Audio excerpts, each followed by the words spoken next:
Hello YouTubers, and today I'm finally getting round to reviewing this, which is the Nawya, I think that's how you pronounce it. I don't know, I'm not sure, but 12th Doctor Sonic Screwdriver replica. Now, this one, to be honest, compared to some of the ones that we've gotten recently and will be getting, and that, you know, this one does seem to have more shortcomings than the other ones have. Nevertheless, I still do really like this sonic screwdriver. Now, I do remember when this first came out, it was, I think it was 200 or £250, and at that price I was like, nah, but I paid £85.50 for this brand new, and at that price, I'd say that was pretty decent. Now, a lot of this review is mainly going to be comparing it to this, which is a Character Options sonic screwdriver here, because it's the only thing I've really got to compare it to. And that's, though I have sourced images of the actual prop and also the rubber toe itself, because with that one, the rubber toe came out extremely quickly after this Sonic was first unveiled. So, yeah, but this sonic screwdriver, it's basically a bit weird compared to the other ones, because the other ones are more, you know, custom made, or at least, you know, made from newly made parts or similar parts to possibly other replicas. This one's a bit of a weird one, because this is made, basically manufactured, by the same people who do the bootleg 12th Doctor Sonic screwdrivers that you see popping up on eBay a lot, and they do two versions. They do this one, well, not this exact one, but you know, a copy of the character toy, basically, and they also do a chrome version as well. They also manufacture them for a company that does officially have a license. I think it's Sanzaru, I think it is, in the US. Feel free to correct me on that, but yeah, the same company that makes the bootlegs is also the same company who makes official ones as well. They make both.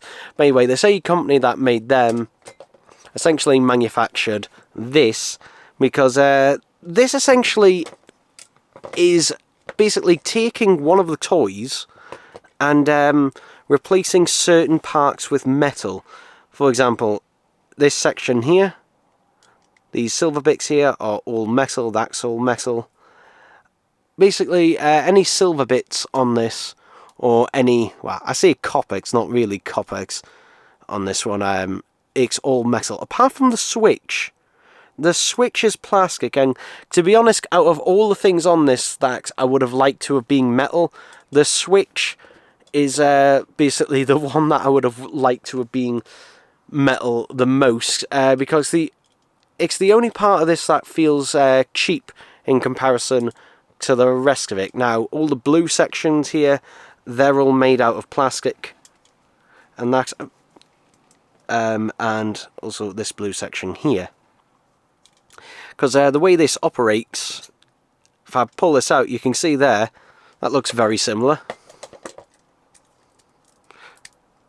It's very stiff on the God, this character one doesn't want to go. Come on. There we go. Hey. Yeah, that looks a bit similar. Not identical. Not identical, but very similar. You can see, though, there's a scratch on it. Just there, there's a couple of scratches. And the reason that there are scratches is because the screws that hold these sections in actually protrude. I don't know if you can see that inside there, but they do protrude very slightly in there. In fact, let's get a light.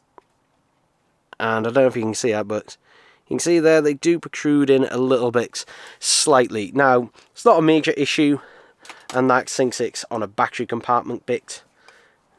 I'm looking at the wrong one. I'm looking at the wrong one. I'm looking at the character toy. Maybe that's why it's got scratches, but on this one, on the metal one, you can see just about there, the little screw heads that go in. You can see how I can easily confuse the two here when I'm separating their guts out. Fun fact though, I'm surprised, you know, more people haven't done this, but this section here, where, you know, Peter Capaldi separates it, and this section has the pen, that was actually using a character toy. And there's also another scene in Series 10 where I think that in Oxygen, where the sonic screwdriver is grabbed and damaged, that was also using a character toy.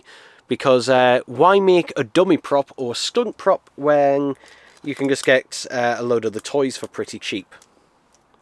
So yeah, but otherwise, I'd say it feels pretty good. In terms of the weight distribution, all the weight is more in the bottom section in the handle, which is fine, because that is where you hold it. If it was all in the end section, then it'd be a bit more of a problem, because it'd be, you know, end heavy. But since it's more in the bottom section here, it does make it feel quite nice. Although I will say, these struts here are actually inaccurate, as you can see, compared to a character toy or even to the real thing. The character toy actually gets them correct where they are, you know, flat and more spaced out. However, the plus side of them being inaccurate, where they've kind of rounded them off a bit, is it actually makes them much more comfortable. On the character toy, holding this section here is not particularly comfortable for me. It never has been, just because of the edges and how they dig in. And I've heard it's obviously even worse on the rubber toe, because obviously, you know, that is made of metal, and these edges can apparently be quite sharp on the rubber toe. So on this one, although it is inaccurate where they've rounded them off, at least it does give you some more comfort. The colours, though, this is not correct. This is meant to be more of a brass type colour. Also, the tubes at the end, the more acrylic tubes, you can see there's actually some micro scratchings in them. That's just the nature of the manufacturing. You can see on this one they're completely clear. On here they're frosted, which is how they should be. So yeah, I'm not sure why they've done them clear, to be honest. I mean, you can see how in comparison they look.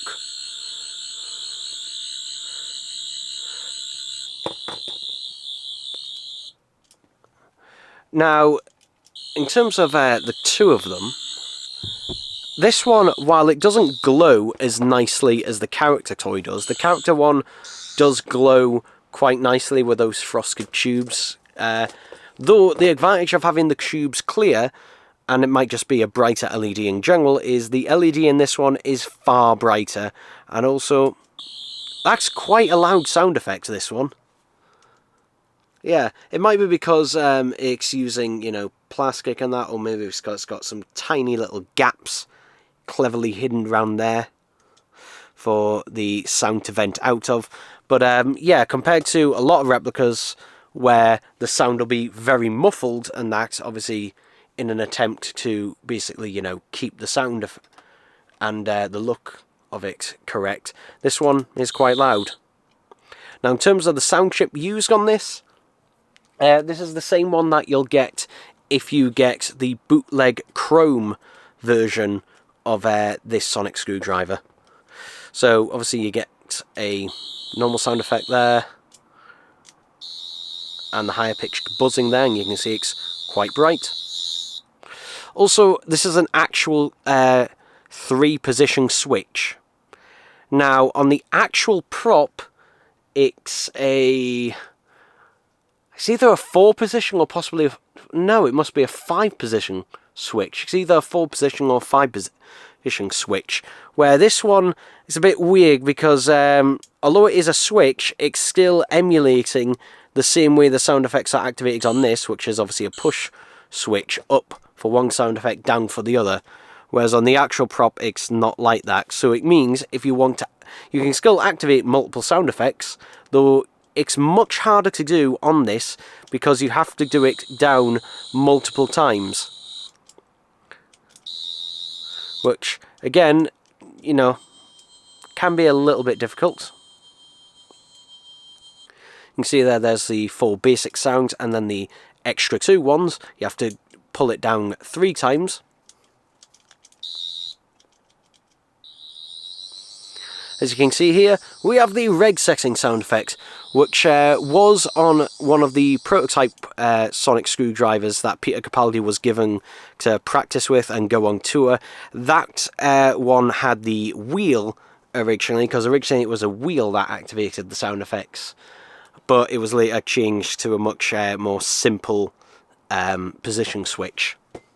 But yeah, we only know it has a reg setting is because Peter Capaldi was on some talk show, I think it was, and showed off the sonic screwdriver and showed it had a reg setting. But the actual props that were made for the show, I don't believe they did do a reg setting. I think it was only the one Peter Capaldi had. And this is the other hidden sound effect, which is the torch feature, which, yeah, I do really like.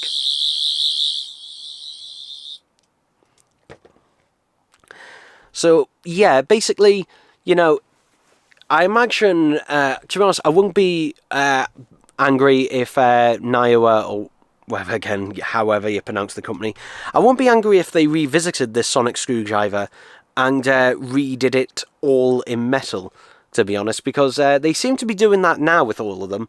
I mean, the Master's laser screwdriver seems to be, you know, pretty much all made of aluminium and possibly brass and other parts. The Max Smith one mostly was, it could have a bit of plastic here and there. The 9th Doctor sonic screwdriver, for the most part, looks to either be mostly made from either stainless steel or aluminium, depending on which version you get. So yeah, well, if they did redo this, you know, completely in metal and get it slightly more accurate than they have here, because again, also the blue is a bit too bright. I mean, the character one is a little bit dark, and that compared to the actual one, but it's much, much closer. It also obviously is missing extra things like the extra screw that is on the emitter there, because again, it's basically just copying what the toy is and just basically replacing these sections here with metal. So, yeah. But nevertheless, I do still like it despite its inaccuracies. It feels good, and yeah, it is a fun sonic screwdriver, and that, you know, just to play with, to be honest. And I'd say if you can get it, you know, I've seen them floating around on eBay around £95. I have heard rumours and that this one is actually ceasing production soon, or possibly even has ceased production. That may or may not be true. I mean, there is still a lot of them on eBay, so if it has, you know, there's still plentiful stock for now.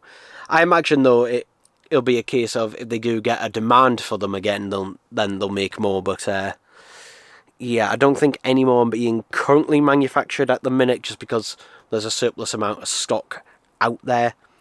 So we will see. And also, let's take a quick look at the box. I do quite like the box. It is huge, this box. So we've got laugh hard, run fast, be kind. That's quotes of the 12th Doctor here. And yeah, it is a nice little box that does protect the sonic screwdriver quite well in there. But God, slipping this thing off is a little bit difficult. There we go. There we go. It's like opening a phone box from the past. But yeah, the sonic screwdriver and that can just sit in there. And no electronics issues with this one. Mainly because it's, again, basically, you know, just using and that parts and that's, you know, the toy version would use and that. So yeah, with the 11th Doctor one, at least my one, and there's a few other people, I did have electrical issues with that one. Didn't with the laser screwdriver, haven't with this one. Hopefully the 9th Doctor one and that, when it comes out, hopefully that won't. Yeah, anyway, that's it for this review, and I hope you enjoyed it. Bye bye.